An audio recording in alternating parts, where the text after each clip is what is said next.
Hello everyone and welcome back to the Andy's Bet Club podcast, the podcast where we take a look at some of the biggest games around Europe and pick you out a four-leg bet builder. Today we are having a look at the massive game between Newcastle and Manchester United in the Premier League in midweek. Now, a few of you who are avid listeners might recognise my voice or my face depending on what platform you're taking this in on. My name is Rob, I'm normally one of the experts on this and for some reason they decided to give me the reins. Obviously, I cannot do this by myself, so I'm joined by two of Andy's Bet Club experts, Marcus and Ramis. Ramis, I'm going to come to you first because I think we've got a few words to say after our performance in the bet over the weekend when we were experts last week on the podcast. We'll get it out of the way. We didn't shoot particularly well, did we? No, but I think a lot of the blame has to go to Robert Sanchez. I don't think I'll be defending him ever again. Yeah, I'm not going to join you defending him either. And as you can see, I think I've reached a point with Chelsea now where my allegiance has to switch to Tanzania because they've pushed me that far down the rabbit hole. But yeah, in terms of the bets, I think the Caicedo, I think the game wasn't that good, to be honest. 3 set-piece goals. Chelsea get the red card as well, completely alters the game state. Caicedo committed a few fouls. Gyökeres had his moments in those channels, but didn't quite get the shots away either. So yeah, it was obviously a long shot, but I feel like we got a bit closer than we could have been. Well, fresh start, clean sheet for us to go again on this game. Marcus, I'll come to you next. Newcastle, Man United, what's your early thoughts on that one? I'm leaning towards Man United in this one. To be honest, I just think it's a really tricky period for Newcastle, and I'm actually getting really worried for Eddie Howe and his status in the job. This game is going to be the start of 6 games in 18 days, so a crazy schedule for them. So that includes hosting both the Manchester clubs this week, both legs of a Champions League tie with Barcelona, with a away trip to Chelsea sandwiched in between. And then it finishes with the Time Weird derby. I'm slightly worried that they could be out of all competitions and out of the European race by the end of that run.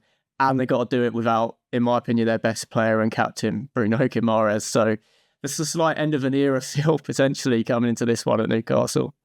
Well, I'm sure you've just made yourself really popular with a number of listeners there, Marcus. Right, lads, we'll dive straight into the bet builder. Ramis, do you want to go first?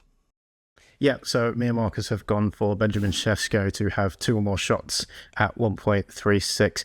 I'm a massive fan of Šeško. He is one of my favourite strikers in the league, and one of the big reasons for that is because I think he's a very complete striker. Like sometimes you look at strikers, and like we were talking about Gyökeres last week, where they're probably very good in the box, and maybe that's it. But Šeško's got so many different attributes to his game. He's got an incredible shot power. He can take aim from distance. He's brilliant in the air. Scored with a header against Palace last time out, and he's got that poaching ability. We saw that goal against West Ham. So he's a very, very well-rounded striker. Coming into this game, he scored 8 goals across 12 Premier League starts, which is a very, very good return for a player that's new to the Premier League, playing at a club like Manchester United, where you've got so much pressure on you as the striker. Like if you look at Rasmus Højlund, for example, and other forwards United have had in the past that come to the club, and it takes them a bit of time and they never quite live up to their expectations. But I think Šeško could be the one to kind of finally break that mould. As I said, he's got such a variety to his game, and I think that benefits United. They've had the most shots in the Premier League this season. They had 11 shots on target against Palace last time out. Obviously, that was aided by a red card, but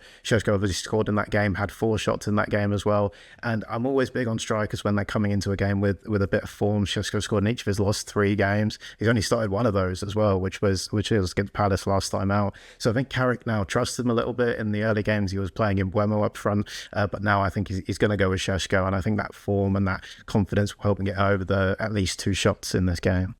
Just touching on that final point there, Ramis, I do think it is crazy that I think 99% of the listeners could have picked out what Man United's possible strongest team and formation is, which Ruben Amorim seemed completely incapable of doing. But that team that started on the weekend with Šeško leading the line and Burmo back out to the right-hand side, do you think that is their best lineup, and is that going to get a lot more out of Šeško now, especially if he's going to starting all the games? 100%. I think I mentioned it a few weeks ago about Michael Carrick, about keeping things simple at Manchester United. And I think with the attacking players they've got, you just read them out. Cunha, Fernandes, Amad Diallo, and Buemo, Šeško. You only really need a solid base in behind those players, and you will be in most games.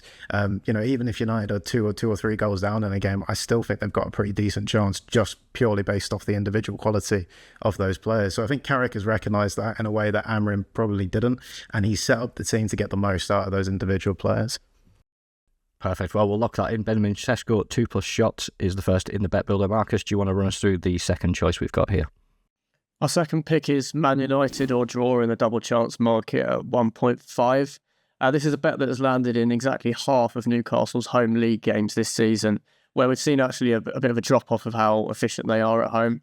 They're at 1.64 points per game in terms of home league games this season. That's down from 2 points per game last season, so a clear drop-off in how tough an away day it was to go to St James's Park last season. They've actually lost their last 3 home league games in a row. That's against Everton, Brentford and Aston Villa, 3 sides that I see as inferior to Manchester United. They've also conceded 11 goals in their last 4 home league games, because if you remember, the home league game before this losing run of 3 games was when they beat Leeds United 4-3, going into injury time 3-2 in that game. So they've actually conceded 3 goals in 3 of their last 4 home outings in the Premier League. It just doesn't bode well, especially considering the attacking firepower that United have. In terms of looking at the league table and a more relevant sample size, Newcastle have played 8 of the current top 10 in the Premier League at home this season already. They've only won 2 of those games, drawn 1 and lost the other 5. So this bet has actually landed in 6 of the 8 occasions they've hosted a side in the current Premier League top 10.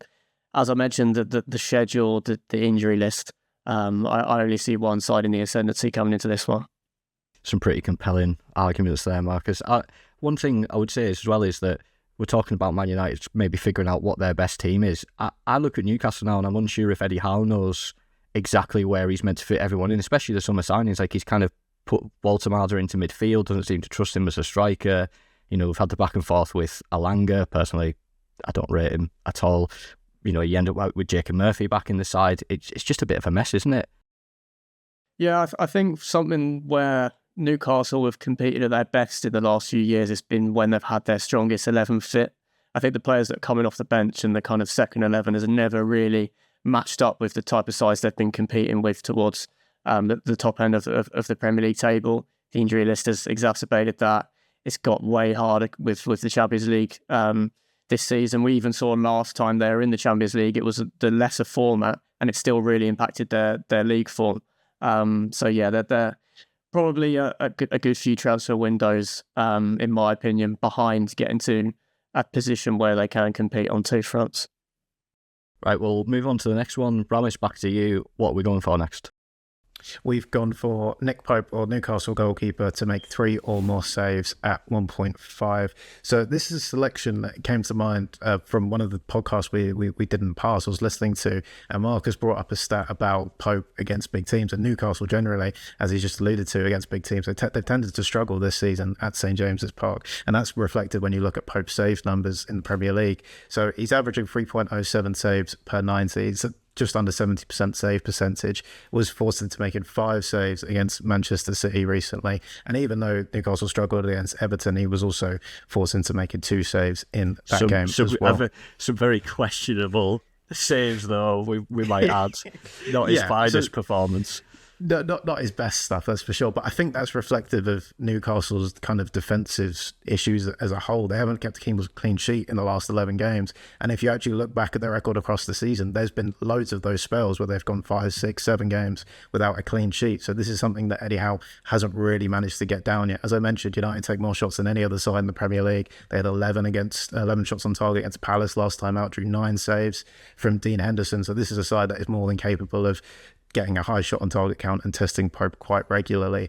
In the last meeting between the sides, Ramsdale started in goal, so that's another kind of hint that Howe isn't quite set on what his best defensive lineup is. He's constantly changing the keeper, he's constantly changing personnel in the back line, so I think United get chances here.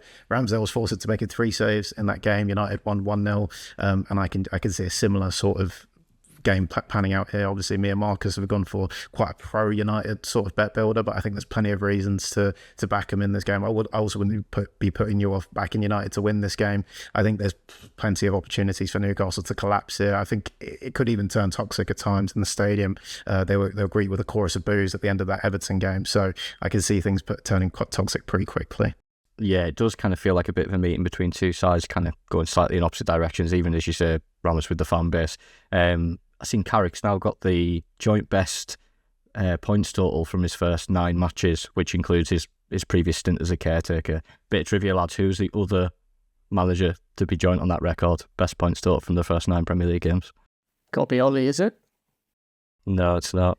I'm gonna go a rogue one. Is it rogue? Because if it's rogue, I'd say it's a little bit rogue. I say it quite relevant actually as well. Oh, okay. I was gonna guess Gus Hiddink, but it's No, probably not Gus it's Hiddink. Ange Postecoglou. Unbelievably, No with way. everything that's going on right now. I mean, I'm surprised he didn't put that stat out on the overlap the other week. But anyway, Marcus, back over to you for the final pick to round out the bet builder, mate. What we're going for? We're finishing off with Brian and Bomo to have 2+ shots at 1.4. This is the best price on the market among what I've called substitute insurance bookies. So bookmakers that offer something like Super Sub on, Play On. This is the best price you're going to get on one of those. The bet has landed in 10 of 12 league games for Mbomo. But there's also a more tactical angle to this one. In Newcastle's last 5 Premier League games, the opposition's right winger has had 2 or more shots. That includes Dwight McNeil at the weekend having 4 shots. Antoine Semenyo had 3 the game before that. And Phil Foden came on for him and added a shot in that game. So 4 in total if you backed it with a sub feature. Wilson Odobert didn't have a shot but came off early for Matthias Tell against Tottenham, and Tell went on to have 6 shots in that game. And then you've got Dango Atara and Mohamed Salah both having 2 shots against Newcastle in the couple of games before that. So it's clearly an area of the pitch where the opposition are having some joy. I think Mbomo's really well placed to exploit that. In terms of the sort of makeup of this game, I think there's more on it for Newcastle than Man United, considering their situations. I can see that manifesting itself in some counter-attacking opportunities for Man United, with Newcastle having to throw bodies forward, whether it's to win the game or just get back in the game. And obviously, United's counter-attacking threat and Mbomo can really be crucial to that. Now, in terms of looking for a player to back 4 shots in this game, it's important to me that they have a variety of ways to have those shots. Now, when I think about Mbomo, I think of a player desperate to cut in onto his left foot and have a shot. He's actually not as fussy as I was thinking. 36% of his shots in the league this season have been with either his right foot or his head. So there should be lots of positions and angles in this game where Mbomo can have a shot for this selection. Yeah, I think that's another advantage of having him back out wide. I think when you're going for just shots rather than shots on target, it's good to have people who are just going to let fly, as opposed to, I think with number 9s, you've got to kind of create a chance for them. So yeah, we'll lock that in. So the final pick, Mbomo 2+ shots, and that gives us a 4-leg bet builder coming in at 3-1 of Sesko 2+ shots, Man United to win or draw, Brian Mbomo 2+ shots, and the Newcastle goalkeeper, which we think will be Nick Pope, to make 3+ saves. So we will be back in this bet on Bet365. You can do the same by clicking the link in the show notes or the description. Reminder that you have to be 18+ and please do gamble responsibly. Now, if you're not a fan of anything Ramis or Marcus have said on this podcast, or perhaps maybe most other picks, you'd be more than welcome to be not a fan of some of the things they've said so far, especially if they've insulted your club along the way. But if you want to go your own way, you can pick your own bet builder on the Andy's Bet Club website. There is a fantastic bet building tool on there which is full of a range of stats that can really help you gain a bit of an edge. Now, we're not saying it's going to help you, it's not going to make you win more bets, but it will help you pick a bit smarter and bet a bit smarter. Now, lads, I'll give you both a chance to sign off with a little score prediction. Marcus, I'm going to come to you first. What are we going for? I'll go 2-1 Man United. 2-1 Ramis. I think it might be a bit of a disaster for Eddie Howe. I'm going to go 4-1 Man United. 4-1. That's a bold prediction, Ramis, but I like Carrick. I do like Carrick. Yeah, I do. I wonder how long he'll stay on if all goes to plan. But I would love to see him get a chance if he really sees this through. Because fair play to him. It's been. But I mean, part of me again thinks anyone could have gone in and just put those players in the right positions and formations and had some success. But yeah, anyway, we'll be back with our next episode for Real Madrid versus Manchester City in the Champions League next week, which is an absolutely massive game, and we can't wait for you to join us for that one. So in the meantime, subscribe on whatever platform you're listening on, and we'll see you for that one.